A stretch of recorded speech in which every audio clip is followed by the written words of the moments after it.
Eu imagino que todo mundo saiba o que é um grupo de teatro, mas pouca gente sabe o que tem por trás de um grupo de teatro.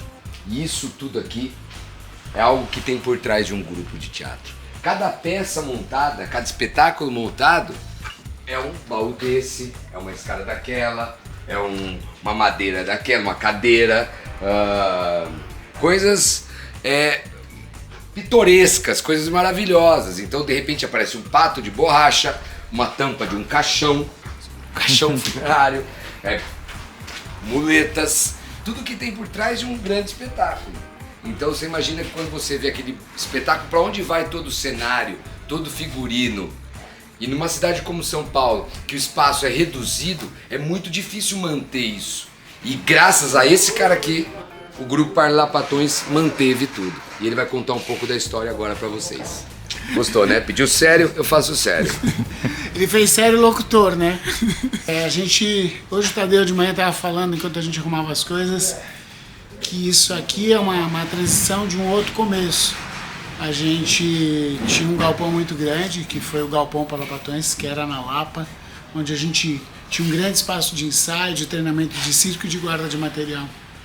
Aí com a pandemia as coisas ficaram mais difíceis e a gente acabou trazendo o nosso material para 2 outros lugares. Esse é o segundo que veio depois de sair de lá. Num dos lugares era um lugar que guardava muitos cenários de musicais e tal, um espaço compartilhado. Só que as coisas ficavam muito mal acomodadas e muito difíceis de acessar. E a gente é um grupo de repertório. Então uma parte dessas caixas organizadas, desses elementos de cenário, são utilizados pelo grupo no dia a dia. E outras fazem parte de um acervo histórico, que a gente está procurando cuidar. E a saída desse lugar que a gente está aqui no Bom Retiro para um lugar lá no Bexiga, que é mais perto do Espaço Parlapatões, visa separar uma série de coisas que talvez estejam guardadas sem necessidade. Outras coisas que a gente pode cuidar como acervo histórico, que merecem um respeito histórico, um tratamento, um cuidado, ficarem reservadas. Outras que são materiais, figurinos que podem ser reutilizados em outras montagens, né? Além daqueles que são espetáculos do repertório do grupo.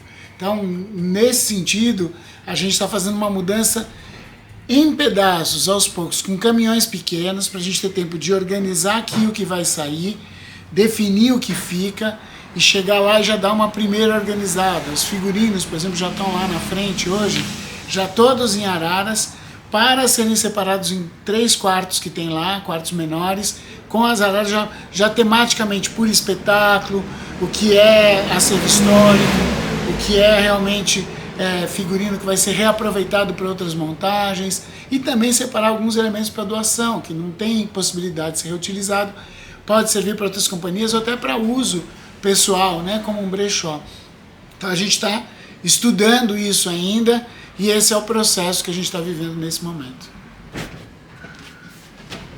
Aqui era uma parte onde estavam os figurinos e ficaram alguns elementos de percussão, né, de instrumentos musicais que estão aqui mal acomodados, que a gente quer recuperar, deixar organizado.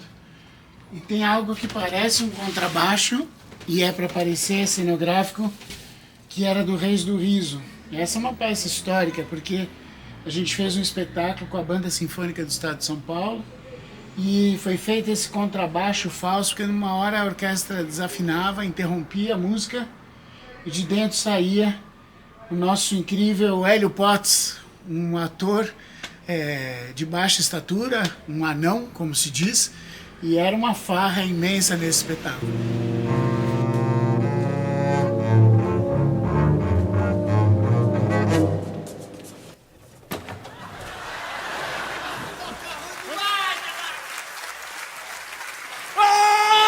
Pequeno traidor! Maestro Abel Rocha, um dia você reconhecerá o meu talento! Entre os instrumentos, tem algumas coisas que são de uma experiência muito inicial da gente, quando a gente estava ainda no TBC. E isso aqui foi com o maestro Abel Rocha e alguns amigos luthier da faculdade. Então tem as notas aqui, o Ré. E aí a gente fazia o espetáculo A gente usou isso aqui nos Mané, usou isso no todo o projeto Pantagruel que a gente desenvolveu lá no TBC entre 2000 e 2001. A gente fez uma residência lá, a convite do Fauzi Arap. E aí, isso aqui está guardado e precisa uma recuperação. É um material que tem um valor histórico para a gente, que merece um cuidado, né? Então, são instrumentos feitos com cano de PVC, com desodorante, que ficam aparentes para mostrar isso, né? Além de estar misturado aqui com alguns outros instrumentos, como instrumentos de brinquedo e tal. Então, isso é uma mala que ficou guardada há muito tempo, quando o galpão era grande. Ó, este arco é como um arco de violino, de violoncelo, era para um cello de latão.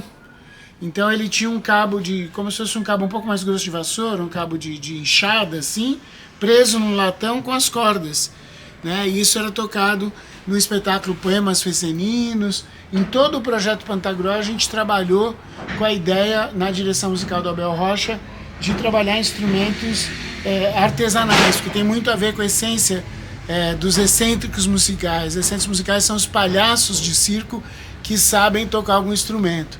E aí a gente teve essa incrível experiência no ano de 2000, 2001, que a gente desenvolveu todo esse projeto enquanto a gente teve residente no TBC, para depois, mais tarde, estrear o Pantagruel, que foi uma montagem da gente que estreou no Sesc Consolação, no Teatro Anchieta. Depois a gente circulou pela cidade, fez temporada do João Caetano, alguns outros teatros, circulou com esse espetáculo. Ele foi muito importante, era uma parceria minha com Mário Viana. A gente escreveu essa adaptação da obra do François Rabelais e muito inspirados por aquele que foi nosso mestre de dramaturgia, que é o Luiz Alberto de Abreu. Foi muito legal esse encontro meu do Marião, que participou do projeto Pantagruel. Nós fizemos lá 6 peças, uma do Avelino Alves, outras 2 minhas, do Mário também, e a gente fez esse conjunto de pequenas peças para chegar na adaptação do Pantagruel. Então, uma experiência de dramaturgia, de vivência, que só estando residente num teatro como o TBC foi possível. E só temos espaço para Lapatões porque a gente fez essa residência antes e entendeu que, tendo um espaço próprio, um endereço na cidade, a gente conseguia desenvolver os nossos trabalhos com maior direção, sem precisar ficar vendendo um trabalho para um projeto, para uma venda, para uma produção, para um edital. Porque com espaço próprio, você se articula e põe ele no contexto da cidade, põe em temporada. Senão você cria um espetáculo e fica querendo espaço, ou vai alugar, ou vai tentar espaço público. Então, isso pra gente na época fez muito sentido e mudou muito a trajetória do grupo a partir dessa experiência.